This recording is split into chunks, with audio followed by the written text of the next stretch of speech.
बोले विष्णु भगवान की जय। तो आइए मित्रों, सुनते हैं माघ मास महात्म के 24वें अध्याय की कथा। महेश्वरी लोमस जी बोले, हे द्विजोत्तम, उस समय यमपुरी में उस राजा को दुख जो प्राप्त भया सो सुनो। वह राजा दारुण दुख से दुखी होने से, कभी मूर्छित होकर कभी चैतन्य होने पर अपने चित्र में संतोष करता हुआ प्रथम तो वह तमिश में भयावह नरक में गया, फिर अंधताम्र कालसूत्र अति उग्र महारोरव अति घोर तापन और सप्रतापन नाम के घोर नरकों में गया। तब असिपत्र, बनक, लोल, कुंडमल और पूत मृतिका नाम के नरकों में गिरा। लोह शंकु, मजीस और मार्ग में सालमली नदी में फिर महाभयंकर दुर्दशा दुर्गम मार्ग में पड़ा। भगवान विष्णु का द्वेष मात्र करने से वह 21 युग तक भयंकर नरकों में यातना पूर्ण दारुण दुख भोगता रहा। यमराज की समस्त यातनाओं को भोगकर वह राजा नरक से निकलकर हिमालय पर्वत पर एक बहुत बड़ा विशालकाय पिशाच हुआ। वह उसे जंगल में, जहाँ उसे भोजन और जल दिखाई ही नहीं देता था, वह दिशाओं में घूमता हुआ सतफल देने वाले प्रसन्नबण नाम के जंगलों में पहुंचा। वहाँ बहेड़े के पेड़ की छाया का आश्रय लेकर वह अति दुखी होकर बारंबार जोर जोर से मेरा नाम चिल्लाते हुए कहने लगा कि मूर्ख, प्यास से व्याकुल, इस दुख से मेरा कौन निस्तार करेगा।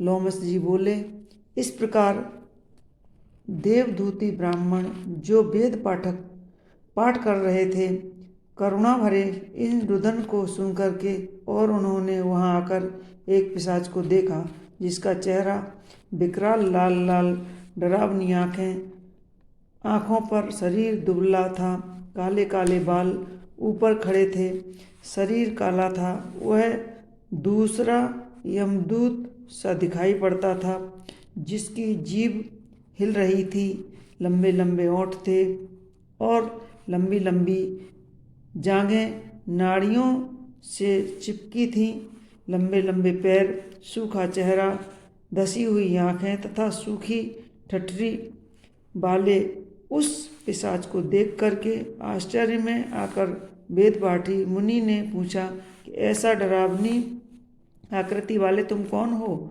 और ऐसी करुणा से क्यों रोते हो? तुम्हारी ऐसी अवस्था क्यों हुई है? मैं तुम्हारा क्या उपचार कर सकता हूँ? यहाँ मेरे आश्रम में आ जाने पर प्राणी दुखी नहीं रहते हैं, वरना आनंद ही आनंद करते हैं। हे भद्र, तुम मुझसे कहो, जल्दी से कहो कि तुम्हारे इस दुख का क्या कारण है। इस प्रीति युक्त वाक्य को सुनकर पिशाच ने रोना बंद कर दिया, दीनता से कहा, हे द्विजनाथ, मुझे किसी बड़े पुण्य से आपका दर्शन हुआ है।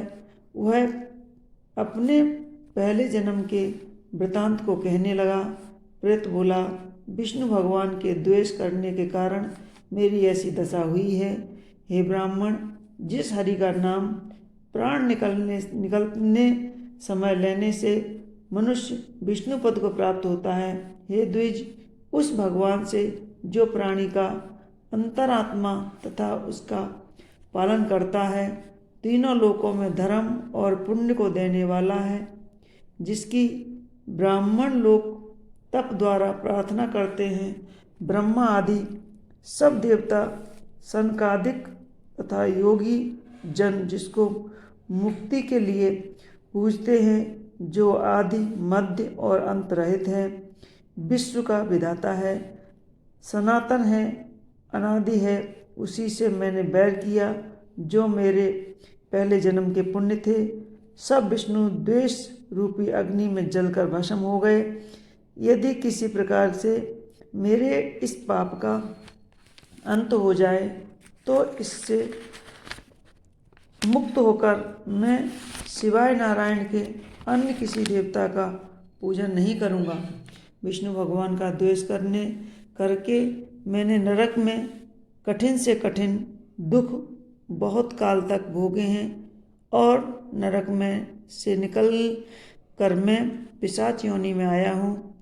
इस समय किस कर्म के फल से आपके निवास पर मैं आ पहुँचा हूँ, ये मैं नहीं जान सकता। यहाँ पर आपके दर्शन पाने से मेरे दुख रूपी अंधकार का नाश हो गया है। अब कोई उचित कर्म कहिए जिससे पिशाच योनि का नाश होवे। देवदूती जी बोले, अरे यह माया जो सुर असुर तथा मनुष्य सबकी स्मृति को मोहित करती है, जिससे देवता में भी धर्म का नाश करने वाला द्वेष पैदा हो जाता है। चारों वर्ण वालों को श्रुति स्मृति तथा सदाचार से हितकारी कर्म ही करना चाहिए और सदा भक्ति से भगवान का भजन करना चाहिए। उचित है वेद के विरुद्ध शास्त्रों में कहे हुए कर्मों को छोड़ देना चाहिए। अपनी बुद्धि से रचे हुए शास्त्रों से ठगे लोग मूढ़ों को ठगते हैं, कल्याण के पथ को नष्ट करके परलोक के पथ का भी नाश कर लेते हैं। जैसे द्रविड़ का राजा विष्णु भगवान से विमुख होने पर नरक में गया था। ऋषि लोमस जी बोले, ऐसा कहने पर मुनि ने पिशाच को सुमार्ग पर चलने के लिए वचन कहा, हे भद्र, माघ मास का ध्यान धारण करके तुम प्रयाग में जाकर स्नान करो।